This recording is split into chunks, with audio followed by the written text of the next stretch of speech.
Hi friends, welcome to SVSA. ఇప్పుడు ఒక చక్కని మోటివేషనల్ స్టోరీతో మీ ముందుకు వచ్చాను. ఆలస్యం చేయకుండా కథలోకి వెళ్ళిపోదాం. మన స్టోరీ పేరు don't under estimate the power of a senior citizen. ఈ కథలో ఏంటంటే అదొక పెద్ద సిటీ. ఆ సిటీ అవుట్స్కట్స్లో ఒక పెద్ద విల్లా ఉంటుంది. విల్లా చుట్టూ కాంపౌండ్ వాల్ మీద సోలార్ ఫెన్సింగ్ ఉంటుంది. ఇక అందులో కొంతమంది వర్కర్స్ పనిచేస్తూ ఉంటారు. ఇద్దరు వృద్ధ దంపతులు నివసిస్తూ ఉంటారు. వీళ్ళను అమెరికాలో ఉంటారు. అయితే ఆ వర్కర్స్ ఇంకా 2 రోజుల్లో పండగ ఉంది కాబట్టి వాళ్ళు ఏం చేస్తారంటే యజమాని దగ్గరికి వెళ్ళి మాకు ఇట్లా పండగ కోసం మేము ఊరు వెళ్ళాలి అని అంటే సరే అని వాళ్ళు పర్మిషన్ ఇచ్చేస్తారు. ఆ రోజు ఆ దంపతులు ఇద్దరే ఉంటారు ఆ ఇంట్లో. అయితే రాత్రి అవుతుంది. సరిగ్గా 10 గంటలకి వాళ్ళు నిద్రపోదామని రెడీ అవుతున్న సమయంలో ఆ పై అంతస్తులో నుంచి ఆమె ఆ కిటికీలో నుంచి కింద గ్యారేజ్లో లైట్ వెలగటం చూసి ఏమండి లైట్ వెలుగుతుంది వెళ్ళి కట్టేసి రండి అని అంటే ఇక సరే అని చెప్పి అతను గ్యారేజ్ దగ్గరికి అలా వెళతాడు. వెళ్ళినప్పుడు అదే సమయంలో ఆ కాంపౌండ్ వాళ్ళకున్న సోలార్ ఫెన్సింగ్ని కట్ చేసి 5గురు దొంగలు ఆ కాంపౌండ్ వాళ్ళలోకి దూకడం ఆ యజమాని గమనిస్తాడు. గమనించి వాళ్ళకి కనపడకుండా జాగ్రత్తగా మళ్ళీ వెనక్కి వచ్చేసి జరిగిన విషయాన్ని తన భార్యకి చెప్పి 100కి డయల్ చేసి పోలీస్ స్టేషన్కి కాల్ చేస్తాడు.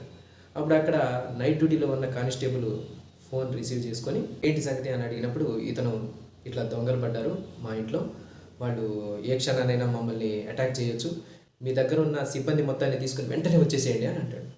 అనగానే అప్పుడు కానిస్టేబుల్ అంటాడు, ఇప్పుడు సిబ్బంది అందుబాటులో లేరు, కాసేపు ఉన్న తర్వాత వచ్చే అవకాశం ఉంది, వచ్చినప్పుడు మేము వస్తాము అని అంటాడు. అనగానే అలా ఎలా, మేము ఇక్కడ చాలా ప్రమాదం ఉంది, వాళ్ళు ఏ క్షణానైనా మా మీద దాడి చేయొచ్చు, మీరు తొందరగా రండి, ఏదో ఒకటి చేసి రండి అని అంటే లేదు సిబ్బంది లేరు రావడం కుదరదు అని చెప్పి పెట్టేస్తాడు.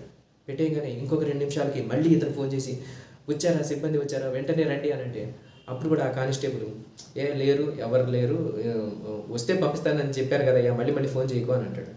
అనగానే ఇక ఇతనికి ఏం చేయాలో అర్థం కాదు.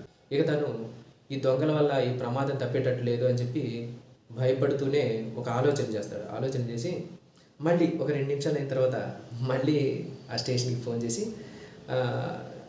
సార్ మీరు ఇంకా ఎవరు రానవసరం లేదు, నేను నా దగ్గర ఉన్న పర్సనల్ రివాల్వర్తో కాల్చి పారేశాను అని అంటాడు.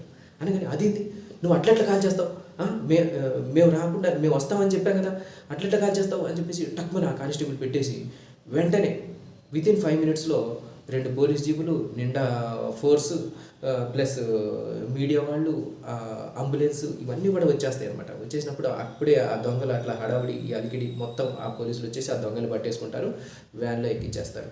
అయితే అప్పుడు పోలీస్ ఆఫీసర్ ఈ పెద్ద ఆయన దగ్గరికి వచ్చి అదేందయ్యా అట్లా చెప్పావు నువ్వు, ఇక్కడ దొంగల్ని కాల్ చేశానని చెప్పావంట, నువ్వు 5గురిని నీ పర్సనల్ రివాల్వర్తో ఏది ఇదంతా ఎంత పెద్ద అబద్ధం ఆడతావా, నువ్వు మమ్మల్ని అందరినీ ఇంత హడావుడి చేపిస్తావా అని చెప్పేసి సీరియస్ అవుతాడు. అప్పుడు ఆ పెద్ద ఆయన అంటాడు, మరి నేను అబద్ధం ఆడాను అంటున్నారు, మరి మీరు అబద్ధం ఆడలేదా, మరి ఇంతమంది 5 నిమిషాల్లో నేను ఫోన్ చేసిన 5 నిమిషాల్లోనే నేను కాల్ చేశానని చెప్పగానే ఇంతమంది పోలీసులు 2 జీబుల నిండా వీళ్ళంతా ఎక్కడి నుంచి వచ్చారు అని అంటాడు. అప్పుడు ఆ పోలీస్కి అర్థమైంది అనమాట, బాబోయ్ వీళ్ళతో పెట్టుకోకూడదు. అలా ఆ పెద్ద ఆయన తన సమయస్ఫూర్తితో తన తెలివితేటలతో ఆ పెద్ద ప్రమాదం నుంచి వాళ్ళు తప్పించుకుంటారు. అలా వాళ్ళు సేఫ్ అవుతారనమాట. అదండి కథ.